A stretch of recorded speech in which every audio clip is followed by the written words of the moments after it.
갭 투기꾼들을 쏟아내자.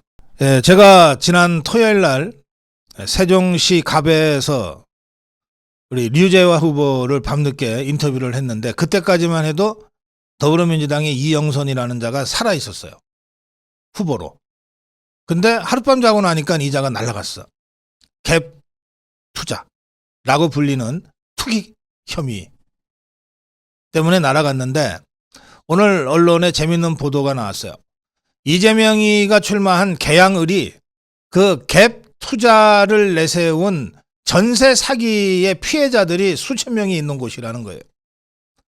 그런데 이 이영선이의 갭 투자 사기 행각이 드러나게 되면 이자한테 공천을 준 이재명이에 대한 계양을 전세 투기 피해자들의 항의가 빗받칠 것 같아서 잽싸게 잘랐다.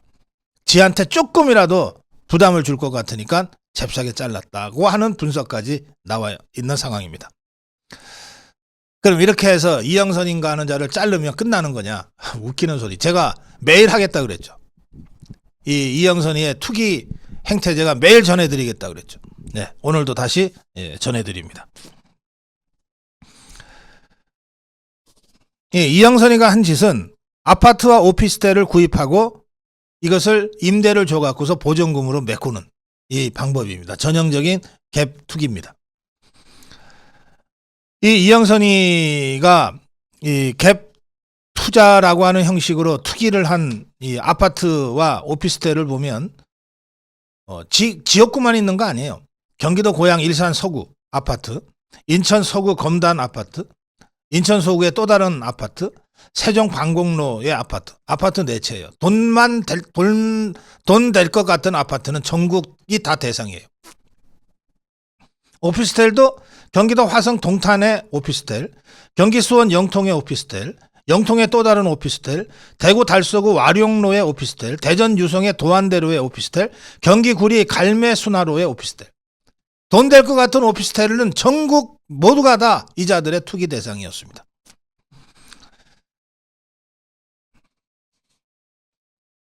부동산 관계자는 이렇게 얘기합니다. 은행 대출을 최대한 받고 임차 월세 보증금을 받아서 다른 곳에 또 매매하는 전형적인 갭 투기 방식인데, 이렇게 국내 곳곳에서 동시다발적으로 아파트 오피스텔 매매를 할 경우에는 전문적인 투기꾼이 아니면 할 수가 없다. 전문꾼들이 아니면 일반인이라면 할 수 없는 짓을 이자가 했다. 그래서 이걸 가지고서 뭐 검증을 못했다? 그거 웃기는 얘기다. 그냥 딱 보면 안다. 딱 보면 투기다. 딱 보면 투기꾼이다. 자, 갭 투자에 대해서 제가 살펴봤어요. 시세 차익을 목적으로 주택 매매가, 전세가 차액이 적은 집을 고른 후에 주택을 매입존으로 바로 전세 세입자를 구하는 것을 갭 투자라고 한다고 합니다. 그러니까 뭐냐면, 매매 3억짜리 집이야. 이게 가격이 떨어져서 3억짜리 집인데, 이게 이제 주로 아파트 미분양에 이런 거 많아요. 원래 3억 5천 분양가인데 미분양이 돼서 1년 지나니까 회사 입장에서도 갖고 있으면 계속 금융비용이 나가니까 이걸 20% 할인도 해주고 그래요. 그러면 원래 3억 5천짜리 분양가가 한 20% 할인돼서 뭐 한 2억 8천 정도에 나오기도 하고 그래요. 그렇게라도 해서 빨리 팔아치우는 게 회사 입장에서는 금융비용 부담을 터는 데 도움이 되니까 그래요. 그런데 이 집은 여전히 분양가는 3억 5천으로 광고가 돼 있잖아요. 2억 8천에 이 집을 사요. 그래 놓고 심지어는 말이죠. 야, 3억 5천에 분양가잖아. 3억이면은 전세 해줄게. 전세 3억 받고 전세를 내는 수가 있어요. 그래서 전세를 내면은 2억이 그냥 자기는 2억 8천에 샀잖아. 전세 3억에 냈잖아. 그러면 다 갖고 말이죠. 2천만 원이 남는 수도 있어요. 이런 게 극단적인 갭 투자 양상인데, 보통은 3억 사면 2억 한 5천 정도 전세를 주죠. 그러면 5천만 원만 자기 돈이 있으면은 3억짜리 집을 사는 거 아니에요. 5천 갖고 3억 사는 거예요. 사놔요. 그러면서 전세를 살려. 그런데 아파트가 한 2년, 3년 지났는데 갑자기 이게 4억이 되고 5억이 되는 수가 있잖아요. 아파트 값은 안 떨어지니까. 그러면 5천만 원 투자해서 2년 만에 3억짜리가 5억이 됐다. 2억 벌잖아요. 5천만 원 투자해서 2년 만에 2억 버는 거예요. 이렇게 좋은 장사가 어디 있어요. 이걸 하나가 아니라 한 10개쯤 하고 있다. 그러면 20억 버는 거죠. 이런 게 갭 투자예요. 자, 아파트 가격은 절대 떨어지지 않는다는 아파트 불패 신화 때문에 생겨난 투기 방식이 갭 투기 방식입니다. 자, 이렇게 되면 어떻게 되냐. 아파트 값이 안 오르면 다 망하는 거예요. 그렇죠. 아파트 값이 안 오르면 다 망하는 거예요. 그럼 망하면 이 사람은 5천만 원 자기 돈 집어넣은 거니까 5천만 원 뜯기고 도망가요. 그런데 2억 5천 전세 든 사람은 어떻게 되죠? 전세금 날리게 돼버리는 거죠. 이래서 전세 사기 피해자들이 나타나는 거거든요. 그래서 이게 악성이라는 거예요. 몇 푼 안 되는 돈 가지고서 수십 명, 수백 명, 수천 명의 선의의 피해자들을 양산하게 만드는 것이 갭 투자라는 거예요. 근데 잘 되면 투기가 아니고 투자라고 돈 벌었다고 막 주위에서 선망의 대상이 돼. 잘못되면 지가 집어넣은 돈 얼마 안 되는 돈 날려버리고 그냥 사라지면 그만이에요. 그래서 악성 투기라고 하는 겁니다. 보통의 투기는 지가 부담해서 지가 돈을 버는 거니까 서민들한테 돌고 돌아서 피해는 주지만 이렇게 직접적 피해자는 안 생기잖아요. 아, 저 사람 투기했다가 잘못해갖고서 아파트값 폭락해서 망했대. 그냥 집 경매 나갔대. 이러고 말잖아요. 근데 이건 그게 아니에요. 갭 투자라고 하는 거, 갭 투기라고 하는 건 피해자가 발생하는 거예요. 그래서 아주 사악한 투기 방법이에요. 자, 그러면 이게 세종갑에 옛날에 이름도 잘 모르겠네. 이모식이야. 그자 하나만 그렇게 했냔 말이에요. 비슷한 수법은 그냥 전문가들이 이게 다 이 후보자가 되려면 재산 등록 하잖아요. 아파트 몇 개, 뭐, 아파트 몇 채, 오피스텔 몇 채, 뭐 이런 거 다 등록을 하게 돼 있잖아요. 등록 그거 자기 거 아파트에 있는데 몰래 숨기고 안 하면은 그러면 그냥 그 자체로 후보 박탈이에요. 가장 심각한 선거 범죄입니다. 재산 등록, 범죄 등록, 거짓말 하는 거. 그러니까 이제 거짓말은 못 한다고 보고 등록할 거 아니에요. 그러면 이 갭투기라고 하는 거 제가 이렇게 몇 가지 말씀드릴 정도니까 그냥 부동산 전문가가 한번 쓱 훑어보면 아, 이 사람은 투기꾼 혐의가 있어요. 바로 골라낼 수 있어요. 바로. 자, 경기도 부천을입니다. 부천을. 김기표라는 자 있습니다. 이 김기표라는 자가 대장동 변호사 중에 하나인데 이 자 보십시오. 청와대 문재인 청와대에서 뭐 발탁이 됐어요. 뭐 비서관급인지 뭔지로 발탁이 됐는데 석 달 만에 자진 사퇴합니다. 그때 사퇴한 이유가 투기 문제예요. 투기 문제입니다. 그런데 이 자가 무슨 투기를 했냐? 김기표 이 자가 무슨 투기를 했냐? 강서구, 서울 강서구 마곡동에 상가가 두 채. 상가가 두 채인데 마곡동 많이 올랐어요.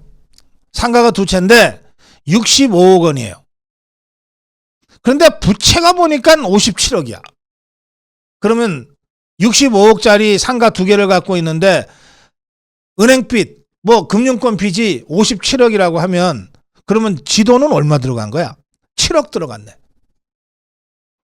7억이야? 8억이야? 8억 들어갔네. 8억. 이 김기표는 8억을 자기 돈 8억 그것도 지 돈인지 아닌지 모르는 거죠. 자기 돈 8억 집어넣어 가지고 57억의 부채를 만들어서 65억짜리 상가 두 채를 갖고 있어요. 올라가면 이제 갭 투기에 성공하는 거죠. 이런 경우가 전형적으로 갭 투기라는 거거든요. 갭 투기.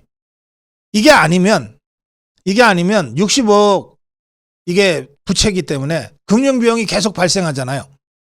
확실하게 몇 달 안에 또는 몇 년 안에 오를 거라고 하는 확실한 뭔가가 없으면 이런 식으로 엄청난 금융비용을 부담을 안고서 살 수가 없어요. 일반인들의 정상적인 부동산 거래는 이거는 불가능한 거예요. 갭 투기꾼들만 이렇게 거래하는 거예요. 제가 봐도 갭 투기네. 그러니 이게 만약에 갭 투기라면 세종갑에 갭 투기꾼이기 때문에 그 이름이 뭐라고 그랬어요? 이영선. 이영선이 갭 투기꾼이라서 공천 취소했다며.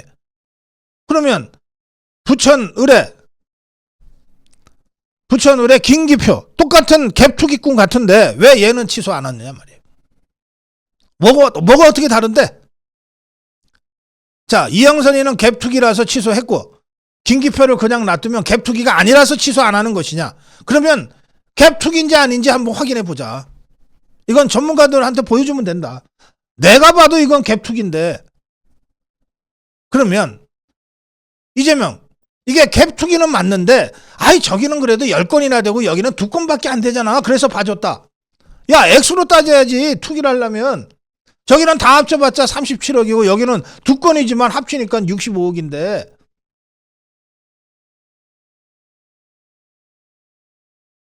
자, 이게 부천을의 김기표라는 자가 지금 제기받고 있는 합리적 의혹입니다.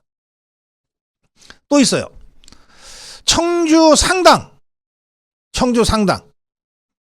예, 이강일이라는 자가 더불어민주당 후보인데 이 자 상가 5채.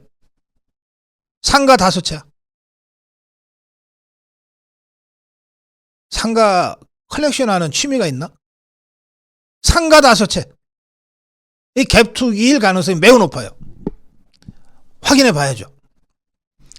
또 천안에 있잖아요. 천안 갑을병 중에 천안갑의 문진석이라고 이게 현역 의원인가 그래요. 이자 말이죠. 상가 4채를 소유하고 있어요. 후보하고 그 배우자 공동으로 소유하고 있어요. 그래, 그거지. 상가 4채 공동 소유하고 있어요. 문진석이는 또 폐기물 수집 처리 비상장회사 54억 원 상당 지분 갖고 있어요. 재무제표 보면 특수관계자에게 59억 원 대여하고 42억 원 대손 충당금으로 쌓여있으니까 뭐 재정이 아주 불투명한 거야. 거기에다가 상가 4채까지 지금 갭 투기 의혹이 제기돼 있어요. 그거 조사해야지. 갭 투기인지 아닌지. 이거 더불어민주당 이재명이가 조사해서 자체 조사해서 밝혀라. 갭 투기 조사해 보니까 갭 투기가 아니다. 아니다면 아니라고 주장해라. 갭 투기인지 아닌지. 아니라고 주장하면 갭 투기라고 입증해 줄게. 그러면 전문가들이 나설 거야. 그때부터. 아니면 갭 투기라고 인정을 하고 이영선이 세종갑처럼 지금이라도 자르든지.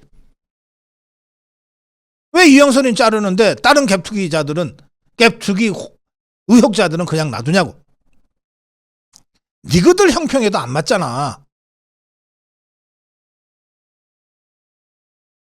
용인갑에 이상식이라고 있어요. 이상식. 이자는 말이죠.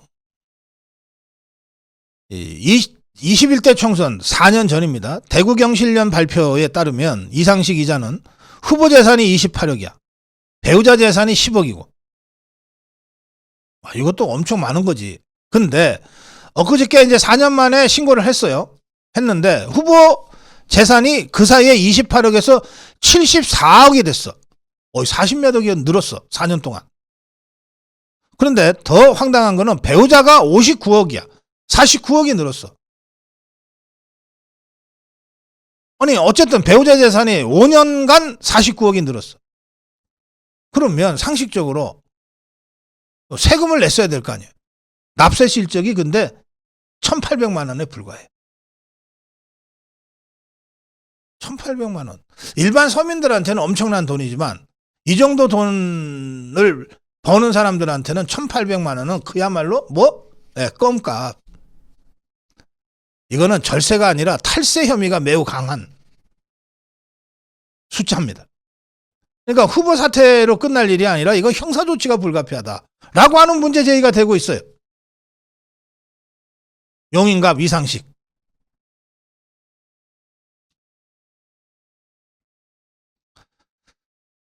자, 이런 식으로 제가 앞으로도 매일처럼 이 갭 투기꾼들, 재산 불투명자들, 범죄 불투명자들, 이런 자들 여러분들께 제가 소개해 드리겠어요.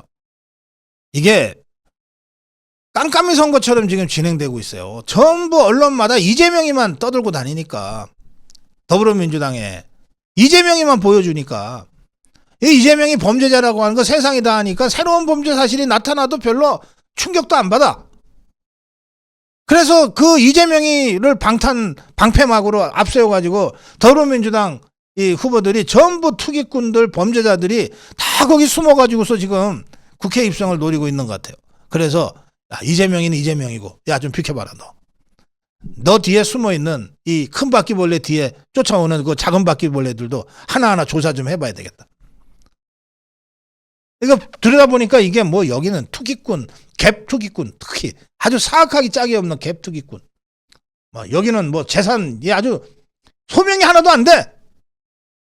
이런 것들을 하나하나 들춰내서 제가 그 지역 유권자들한테 알려드리려고 합니다. 근데 저희들을 솔직히 우리 고성욱 TV에 기자들이 없어요. 우리 언론사가 아니라 가지고.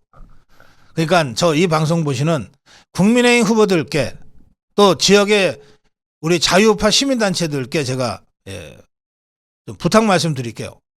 지역마다 이런 그 더불어민주당이나 저 좌파 종북주사파 후보들의 온갖 비리와 이 범죄 혐의와 관련된 이야기들이 돌아다니잖아요. 저희들한테 좀 보내주세요. 저희들한테 보내주세요. 이게 되건 안 되건 말이 되는지 안 되는 일은 저희들이 다시 판단을 해볼 것이고, 저희들한테 보내주시면 잘 마무리하고 잘 정리해가지고, 그래가지고 제가 이걸 알려드리려고 해요. 그러니까 여러분들 전국에 계시는 우리 국민의힘 후보 캠프에 계신 분들, 후보들은 이런 거 할 시간도 없을 테니까 놔두고 후보 캠프에 계신 분들한테 제가 부탁드립니다. 상대가 어떤 이 범죄를 저지르고 어떤 이 부적절한 막말을 하고 다니는 후보들인지를 국민들한테, 유권자들한테 제대로 잘 알려드려야 되잖아요. 저희 고성국 TV가 그 역할을 할 테니까 저희들한테 연락 주십시오.